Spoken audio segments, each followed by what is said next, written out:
नमस्कार दोस्तों, आज के क्लास में मैं आपको 6 ऐसे कारण बताऊंगा जिसकी वजह से भारत की पर कैपिटा जीडीपी काफ़ी कम है। अब पर capita GDP is nothing but total GDP of the country divided by total population of the country. ये हमने पिछले ही क्लास में जान लिया था।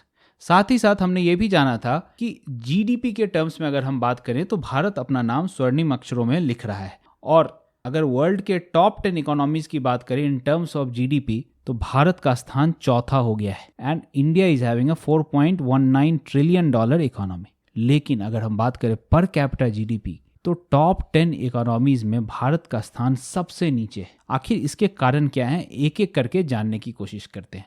सबसे पहला कारण आप लोगों ने सही गेस किया होगा, high population base. Per capita GDP is nothing but total GDP of the country divided by population of the country. अब ये जो डिनोमिनेटर है ना हमारे यहाँ population, we have a population of 1.4 billion plus people. अगर हमारी जीडीपी 7-8% के रेट से भी ग्रो करती है तो ये डिनोमिनेटर इतना बड़ा है कि उसका सब्सटैंशियल इम्पैक्ट वो पर कैपिटा जीडीपी के टर्म्स में हमें देखने को नहीं मिलता है। अगर हम बात करें दूसरे कारण की तो वो है structural dependence on low productivity sector. Bharat में आज भी एग्रीकल्चर सेक्टर ये तकरीबन 45% ऑफ द वर्कफोर्स को एम्प्लॉय करता है। लेकिन यहाँ विडंबना ये है, पैराडॉक्स ये है कि ये 45% लोग मिलकर सिर्फ और सिर्फ टोटल ग्रॉस वैल्यू एडेड का 17% कंट्रीब्यूट कर रहे हैं। अब इतने सारे लोगों को एग्रीकल्चर में काम करने की ज़रूरत क्यों पड़ रही है? इसका कारण अगर आप देखोगे तो नॉर्मली हम क्या देखते हैं, कोई इकोनॉमी अगर ट्रांजिशन करती है तो वो प्राइमरी सेक्टर में पहले रहती है, यानी कि एग्री रिलेटेड सेक्टर में रहती है, रॉ मटेरियल प्रोडक्शन में रहती है। उसके बाद ये सेकेंडरी सेक्टर में आती है, यानी कि मैन्युफैक्चरिंग सेक्टर में आती है, और फिर फाइनली ये शिफ्ट करती है सर्विसेज सेक्टर में। इसका मतलब ये नहीं कि पीछे के सारे सेक्टर्स खत्म हो गए, वो भी रहते हैं, पर जैसे जैसे इकोनॉमी डेवलप होती जाती है ये सीक्वेंस चलता जाता है। भारत के केस में क्या हुआ है, प्राइमरी सेक्टर यानी एग्री सेक्टर से हमने सीधा सीधा लीप ले लिया सर्विसेज सेक्टर में।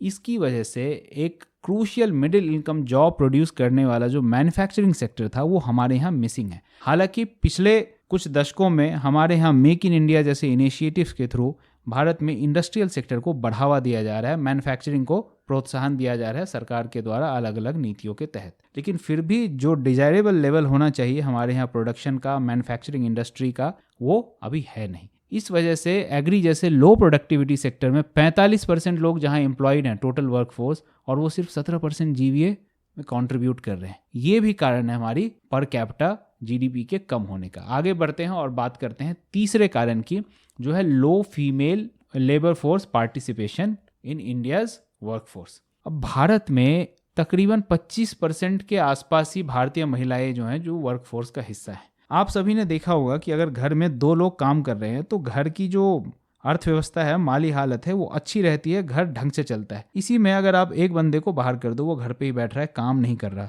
तो घर का जो इकोनॉमिक कंडीशन है नेचुरली कम रहेगा। ठीक यही काम हमारी इकोनॉमी के साथ भी हो रहा है। अब सिर्फ 25% महिलाएं वर्कफोर्स में हैं, इसकी वजह से पर कैपिटा जीडीपी कम हो रही है। ऐसा हो क्यों रहा है? क्योंकि कम महिलाएं काम कर रही हैं तो it leads to lower household income and it contributes to low per capita GDP. आगे बात करते हैं चौथे कारण की, वो है under employment and skill mismatch. कई बार आपने न्यूज़ सुना होगा कि एक कांस्टेबल की जॉब के लिए पीएचडी होल्डर्स, बीटेक की डिग्री रखने वाले, ग्रेजुएट्स, पोस्ट ग्रेजुएट्स और एक जॉब के लिए 10-10 हज़ार लोगों ने अप्लाई किया है। इस तरह की जॉब की किल्लत जहाँ पर है, जहाँ पर एक पीएचडी होल्डर, एक बीटेक की डिग्री रखने वाला, एक पोस्ट ग्रेजुएट डिग्री होल्डर वो कांस्टेबल की जॉब के लिए अप्लाई कर रहा है। मैं कांस्टेबल की जॉब को डिमीन नहीं कर रहा, मैं सिर्फ ये कहना चाह रहा हूँ कि यहाँ पे स्किल मिसमैच है। देखो, आप जॉब की इतनी किल्लत है कि जहाँ पे कम क्वालिफिकेशन से काम चल सकता है वहाँ पे हायर क्वालिफिकेशन वाले लोग आकर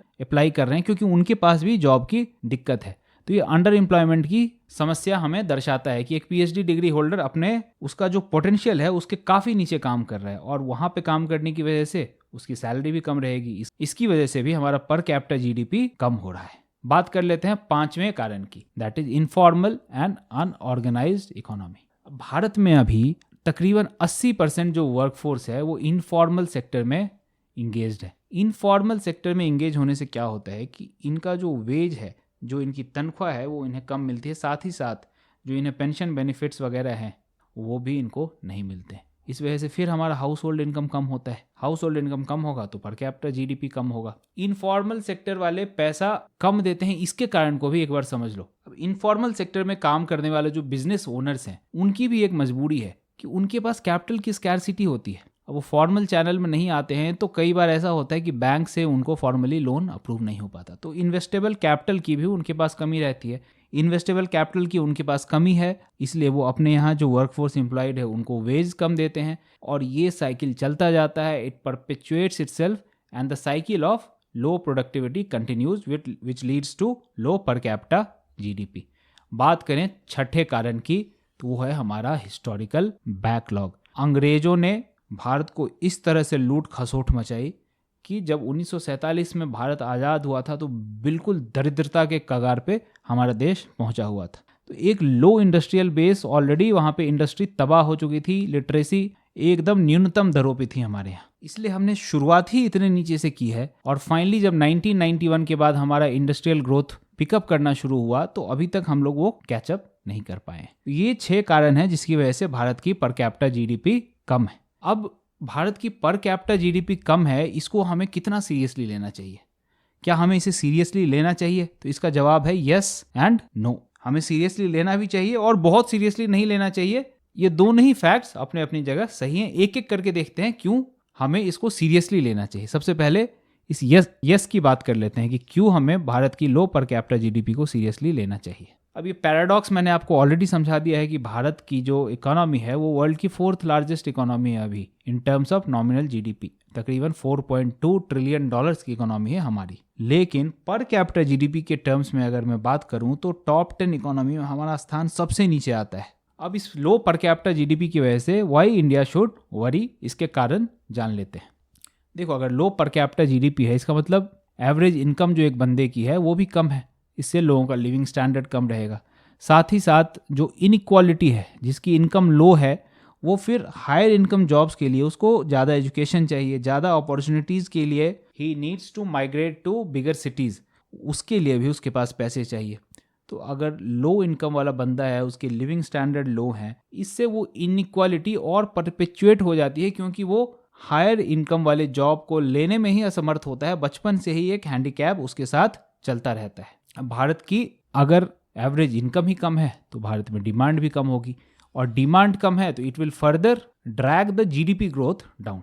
अब जीडीपी ग्रोथ डाउन हो गई तो टैक्स कलेक्शन कैसे रहेगा? टैक्स कलेक्शन भी लो होगा। टैक्स कलेक्शन लो होगा फिर से भारत की पर कैपिटा जीडीपी गिरेगी, और पर कैपिटा जीडीपी अगर गिरेगी तो लोग सबसे पहले कहाँ कटौती करते हैं? हेल्थ केयर में कटौती करते हैं। This leads to low life expectancy. लोग कहाँ कटौती करते हैं? फिर एजुकेशन में कटौती करते हैं। All this leads to low human development index. HDI एक मैट्रिक्स है जो मेजर करता है life expectancy, literacy and health outcomes. इसके बारे में डिटेल में हम लोग एक अलग वीडियो में बात करेंगे। यहाँ पे अगर HDI आप नहीं समझ पा रहे हो कोई दिक्कत नहीं, आगे बात होगी। साथ ही साथ ये एक प्रेस्टीज इशू भी बन जाता है कि भाई तुम्हारी जीडीपी की तुम बात करते हो कि हम लोग 4थे नंबर की सबसे बड़ी इकोनॉमी है, $4.2 ट्रिलियन की इकोनॉमी है, जापान से ऊपर आ चुके हैं, लेकिन तुम्हारे यहाँ की जो पर कैपिटा जीडीपी है वो इतनी कम है कि सबसे poorest of the poor country से भी उसका कंपैरिजन करना सही नहीं लगता। तो ये भी एक प्रेस्टीज इशू इंडिया के लिए बन जाता है। तो ये सारे कारण है कि India should worry about low per capita GDP, but why India should not worry too much. मैं ऐसा नहीं कहता कि we should just discard low per capita GDP data, ये सब बकवास है, ये भारत को बदनाम करने की साजिश है, ऐसा नहीं है। It's a fact, economic hard fact है कि भारत की पर कैपिटा जीडीपी बहुत कम है, इसमें कोई दो राय नहीं है। लेकिन क्या ये इतनी सीरियस समस्या है कि हम एकदम सर फोड़ लें? तो इसका जवाब है नहीं, we should not worry too much. But ये इसके कारण क्या क्या है ये जानने के लिए हमारे साथ बने रहिए। चैनल को सब्सक्राइब नहीं किया है तो सब्सक्राइब करो। अगले वीडियो में मैं बताऊंगा कि भारत की लो पर कैपिटा जीडीपी, हालांकि it's worrisome, but why it's not too worrisome. India should not be too much worried. तो मिलते हैं अगले क्लास में। Thank you.